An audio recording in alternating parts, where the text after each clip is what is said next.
All right, welcome to the board exams lecture review.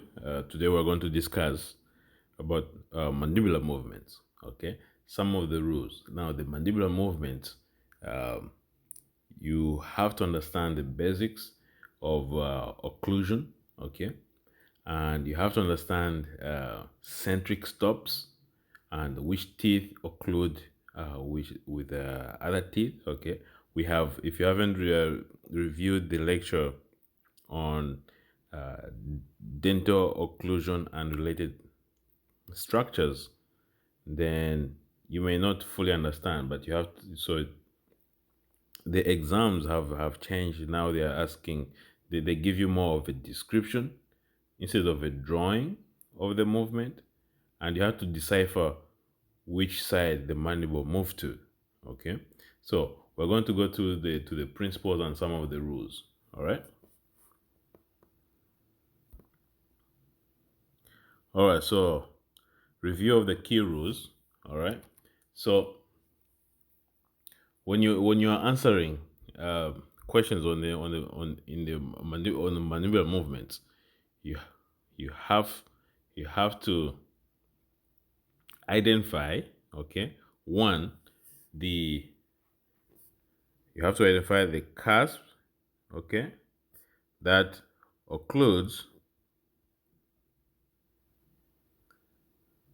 at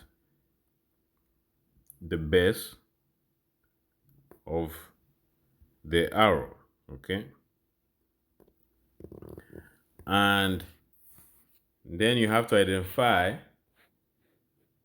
the mandibular movement.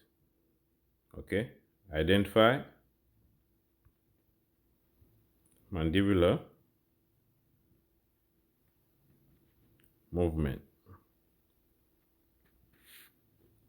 depicted by the arrow. Okay, and the second rule, okay, is that each supporting cusp, okay, has its own centric stop or occluding area in maximum intercuspation. Okay, so you have to ask yourself which cusp, okay, what cusp what cusp occludes with the area in question.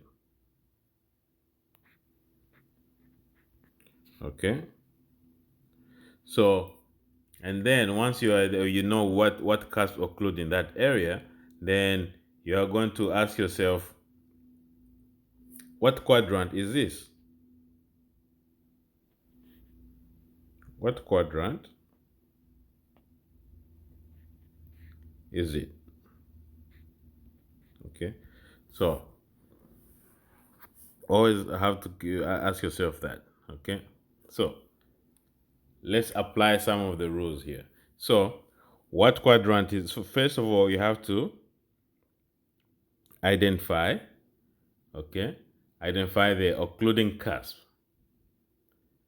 All right, and you have to remember that the buccal cusp of the mandibular premolars, as we mentioned in the previous dental occlusion and related structures, the buccal cusp of mandibular premolars occlude with the opposing mesial marginal ridges, okay, or the or the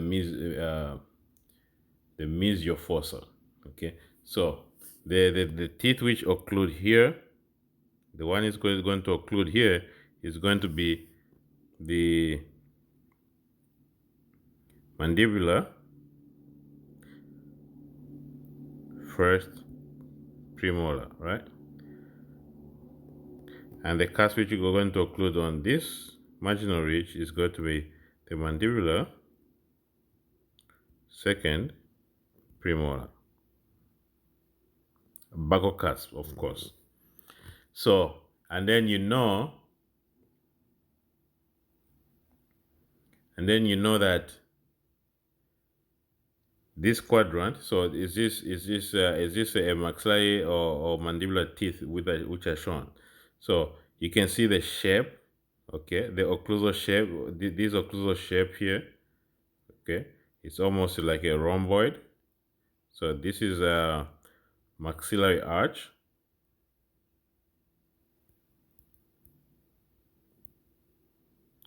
and you have to identify, is it right or left? So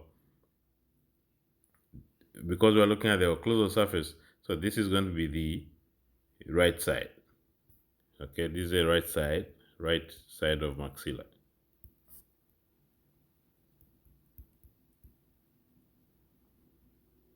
Okay, this is the maxillary quadrant. So always pay attention to the shape, okay, of the teeth to determine which arch, okay. Because usually when they give you a drawing, it's the drawing is the teeth are depicted according to the arch they are found in. Okay. Now, they used to usually there used to be some imaging, but then they changed from the imaging to the description. They just describe, and then you have to answer. Okay, so you have to know where the cusp occlude, and you have to know what kind of mandibular movements has to be made for specific description. And now it's changing to integrated exam. So now you may have a picture, or you may not, or you may have just a description. Okay. All right. So just make sure you know the principles of occlusion.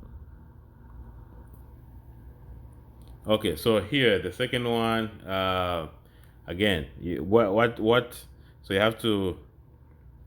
So now we know this is a maxillary. What arch is it? Is a maxillary arch. Is it a left or right quadrant? It's the right maxillary quadrant. Okay, and they're showing these dots.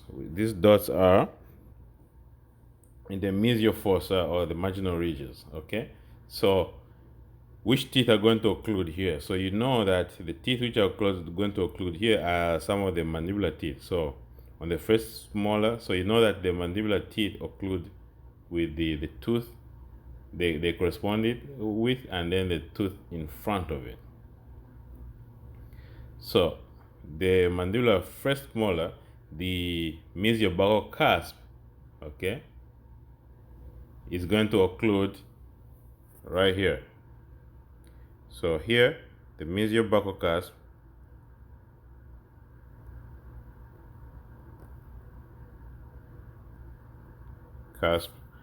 of mandibular first molar, okay, is going to occlude there. How about here? Which one is going to occlude there? Okay. So it's also going to be the mesial cusp. Okay. Mesial cusp of the mesial cusp of mandibular second molar. Okay. So you have to know centric occlusion, where the centric stops for each tooth go. And we mentioned in the previous lecture that the mandibular teeth usually they occlude with the same tooth in the opposing arch and the tooth next to it, the tooth mesial to it. The maxillary teeth they occlude with a similar tooth in the opposing arch and the tooth distal to it. Okay. All right. How about here? So here we know we've already identified the arch. This is the right maxillary arch quadrant, and now you have the central fossa. Okay, so central fossa. So what's going to occlude here? So you have the distal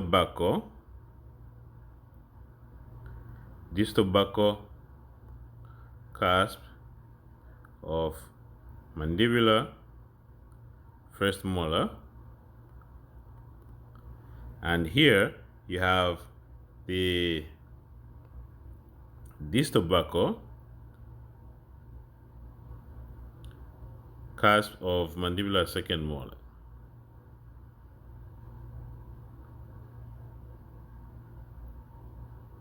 Okay, so this is when you practice where each one occludes, then you become better. Okay, so you have to keep on practicing.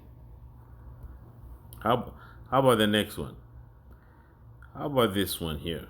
Okay, on the in the distal fossa or distal marginal ridge. So which two? So this is a maxillary arch, right quadrant. You have this is the maxillary first molar. So if this is the maxillary first molar and it's the right side, what number is this? This is tooth number 3, right? So what this is tooth number 3. The tooth which is going to occlude here, okay, is going to be tooth number 30, which is the mandibular first molar, right? So which one is going to occlude here? So the cusp which is going to occlude here is the distal cusp. Remember, the mandibular first molar has a fifth cusp, which is a distal cusp. Distal cusp of mandibular first molar. Okay, make sure you keep that in mind. The more you practice, the more you remember these things. Okay, they don't just come say bingo. You have to understand the principles. Okay, but instead of giving you this picture, they can ask you, what cusp occludes in the distal fossa of tooth number 3? Okay, then it's going to be the distal cusp of tooth number 30. Or if they describe if they don't give the numbers, great. Or how about what cusp occludes in the distal fossa of tooth number 14? You have to know that tooth number 14 is also the left maxillary first molar, so you know that it's going to be the distal cusp of the distal buccal cusp of tooth number 19 is going to occlude in there. So these things you have to keep it in mind. So they may not give you the picture, but when during this time, if they give you a picture, great. If they don't, if they just give you a description, then you just by practicing this, then you know exactly what they're asking about, and you know the answer. Okay, so these are things which you can improve on. These are like easy points. Okay, because once you get it, you get it. All right, so now here you have to identify what cusp. First of all, what arch is this? This is from the morphology of the teeth. You can see there are a little bit of like rectangular teeth on the occlusor. So this is mandibular arch, right? So mandibular arch facing up, is this right or left? This is right side, right quadrant. Right quadrant. And this is the right quadrant. So this is tooth number 28. This is tooth number 29. Or you can call it mandibular first and second premolars. Okay. All right. And you have the distal marginal ridge. Okay. So what tooth occludes here? Now remember,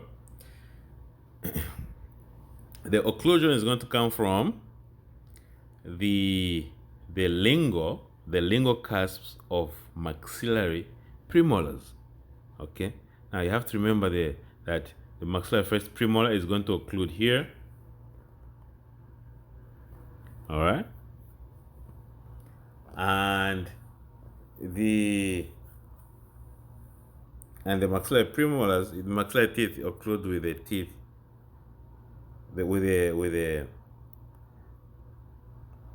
the same tooth in the opposing arch, and also with the tooth distal to that tooth. Okay, so this what's going to occlude here is the lingual cusp of maxillary premolars.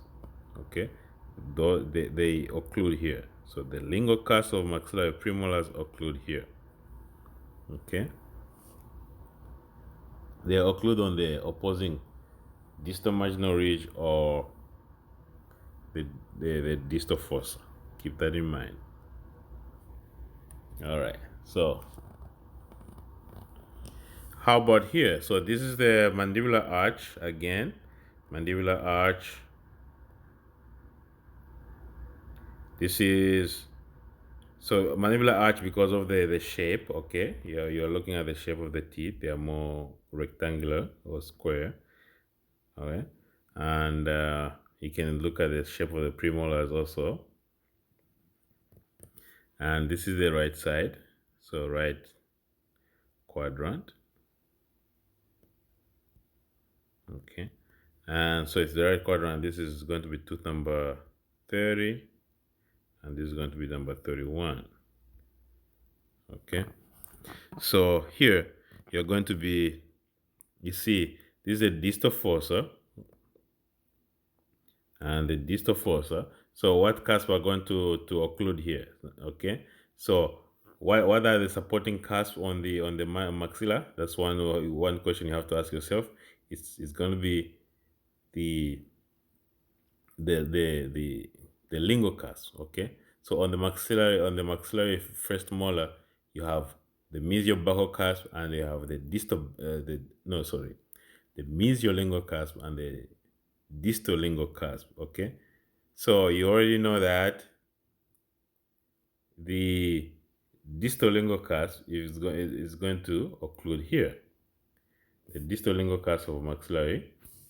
Okay, so distal lingual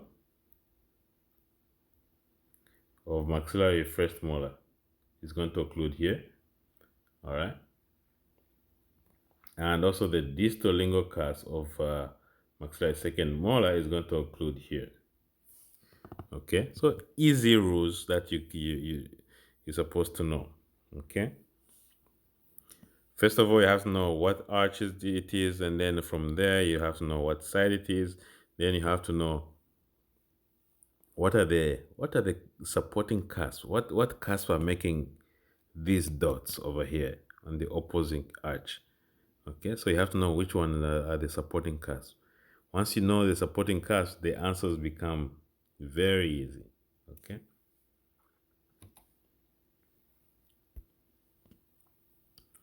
How about here? The fossa. So this is the mandibular arch on the right side.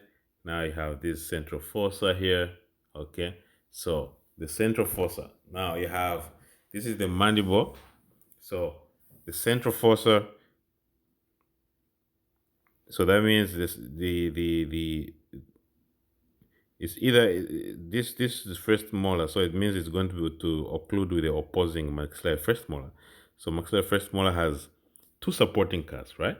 So you have the mesiolingual and the distal lingual. So which one of the two occludes in this fossa? Okay, that's a question. So it's going to be the mesiolingual cusp. Okay, because you only have two choices. It's either the mesiolingual or the distal lingual. Okay, and even for this one too, the mesiolingual cusp is going to occlude over there. So very easy. Okay, but you have to make sure that you keep in mind the occlusion and interdigitation of the teeth. Okay, so once you know the principles, everything else becomes smooth sailing. It becomes easy. This is a picture that we reviewed earlier. So this is like a summary of the occlusion. Okay, you can look at it, make sure you memorize it. Okay, but make sure you also know and understand the principles.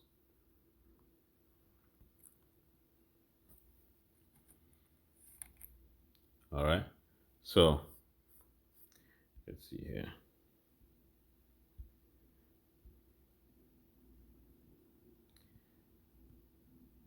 So here, just I know I thought just to memorize. So just to so that you know the rules. Just know that the premolars occlude with the first premolars, as you can see, and the second premolars occlude with second premolars. The first molars occlude with first molars, and third molar and the second molars occlude with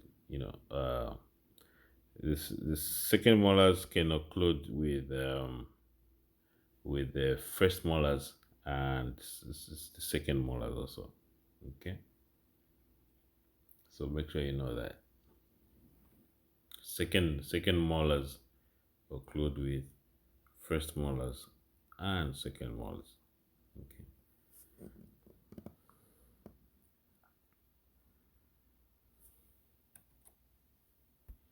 All right, so let's discuss some of the additional rules. Okay, so another rule now, if they give you an arrow which is drawn on a diagram, the arrow corresponds to the path, okay, the path of the opposing cusp during mandibular movement. The path of the opposing cusp during mandibular movement. And then the path of the cusp does not necessarily represent the actual mandibular movement. Okay, sometimes lateral excursions, it will be necessary to determine which quadrant it is first, so that you know whether it's an actual mandibular movement. Okay, so if the arrow is shown on the maxilla, this is a very important rule. Okay, so if arrow is on the maxilla, arrow on maxilla,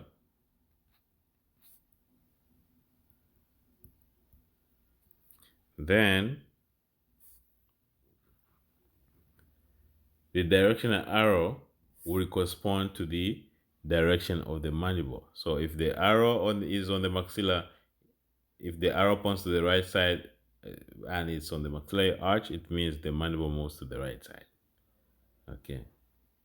And this is because the cusp and the tooth occluding with the opposing centric is in the mandible, and that's the one drawing the arrow. And the occluding cusp, the occluding cusp and the tooth, they move in the mandible. Now, let's test our knowledge. So here, so what kind of movement is it? So first identify the the arch. So this is a maxillary arch, and this is the right side of the mouth. Okay, so the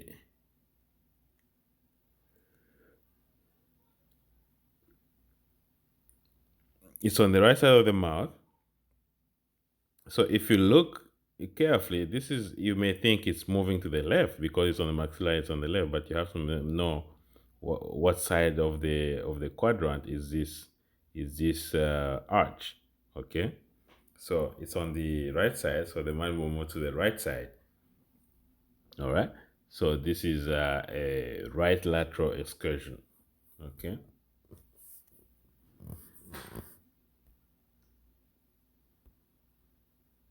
All right, so how about this one? What arch is this? From the shape of the teeth, you know it's the maxillary arch. What side is it? You know it is the right side. Okay, you have to, in your mind, you have to flip it upside down. Okay, so that the teeth surfaces, the occlusal surfaces face downward in your mind. So then you know that the mandible moved to the left side because the arrow, even though it's pointing to the right side here, but it's on the left side. Okay, because when you flip it, the arrow will point to the left side. So this is left lateral excursion. All right. How about this one? Okay. So what quadrant is this? This is the maxillary arch uh, quadrant. Is it right or left quadrant? So it's going to be the right quadrant. And so the arrow is on the maxilla, so it means the mandible moved forward. Okay, so this is a protrusive movement.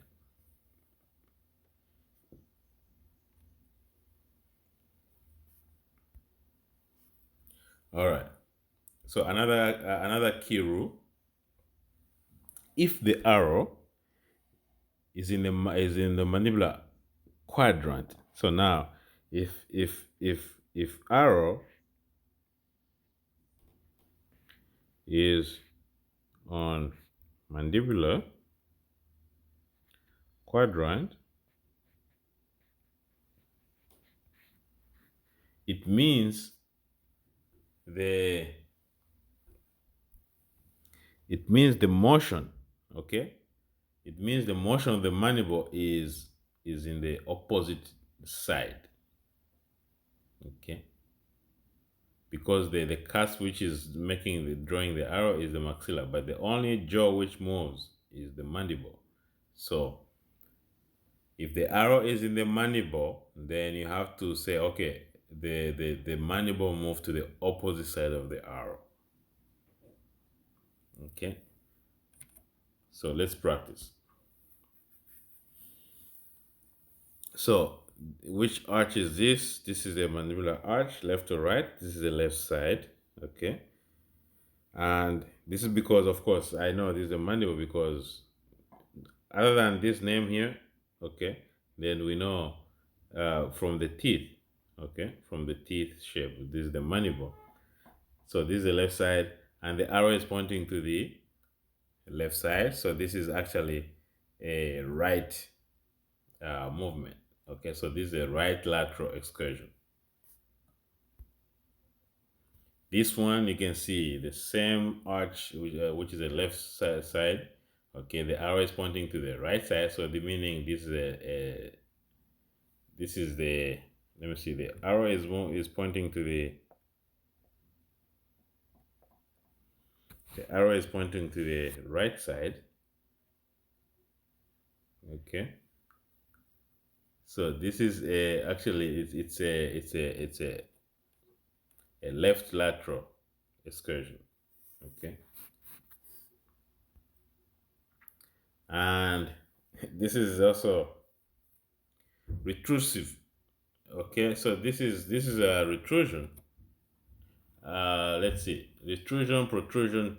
So protrusive, um, it looks like it's retrusive, right, on the arrow, but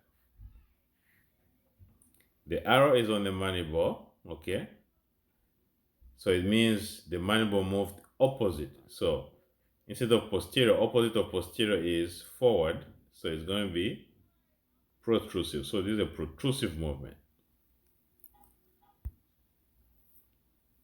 All right. So another rule. Okay.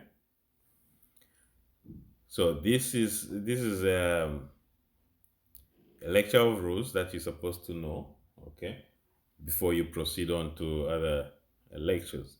Okay, or proceed on to answering questions, you have to know all these rules. And so, if the mandible is in the right lateral excursion, then the right side is the working side. If the mandible is in the right lateral excursion, then the mandible is the working side, and the left side is the non-working side of Branson. If the mandible is in the left lateral excursion, then the left side is the working side, and the right side is the non-working side. Keep that in mind. If you're in the lateral excursion, the side which is the mandible is moving to, that is the working side. Okay? Again, in the right lateral excursion, it means the right side is the working side. In the left lateral excursion, the left side is the working side. Now, If a lateral excursion is depicted, okay, it is necessary to look at the direction of the arrow. If the arrow is aimed in the direction of the supporting cusp, very important key here. If the arrow is aimed at the direction of supporting cusp, it is going to be a non-working movement. If the arrow